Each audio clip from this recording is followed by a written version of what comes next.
Hi అండి. ఇదైతే మా గుమ్మ ముహూర్తం రోజుననమాట. ఆల్మోస్ట్ ఒక 25 కోతుల వరకు వచ్చినాయనమాట. కనిపిస్తున్న ప్లేస్ అంతా కోతులతో నిండిపోయింది. ఇదైతే లాస్ట్‌లో తీశాననమాట వీడియో. మా హస్బెండ్, మా నాన్నగారు అందరూ కలిపి కోతులనైతే తరిమేశారు. అవి ఉంటుండగా అయితే గదిలోకి పారిపోయాను పిల్లల్ని తీసుకొని.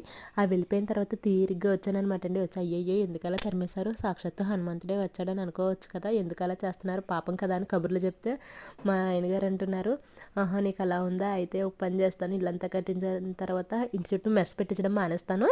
అప్పుడు రోజు వచ్చినప్పుడు పూజలే చేసుకుంటావు, ముచ్చట్లో పెట్టుకుంటావు, నీ ఇష్టం, నువ్వు నీ కూతురు వాటిల్లో కలిసిపోతారు, వెళ్ళిపోతారు అట్లతో పాటుని, మీ ఇష్టం ఏం చేస్తారో చేసుకుని నేను మెస్ పెట్టించనులే అయితే అనేసి సరదాగా వెటకారం ఆడుతున్నారనమాట. మీ ఇంట్లో కూడా ఇలా మీరు అన్నమాటకి వెటకారంగా కమెంట్ చేసేవాళ్ళు ఎవరైనా ఉంటే నాకు కమెంట్ చేయండి. అలాగే ఛానల్ని సబ్స్క్రైబ్ చేసుకుని సపోర్ట్ చేయండి. Thank you, bye.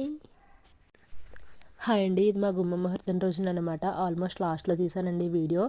ఒక 10 మంది వరకు ఉన్నాము. కోతులన్నీ ఒక్కసారిగా ఒక 25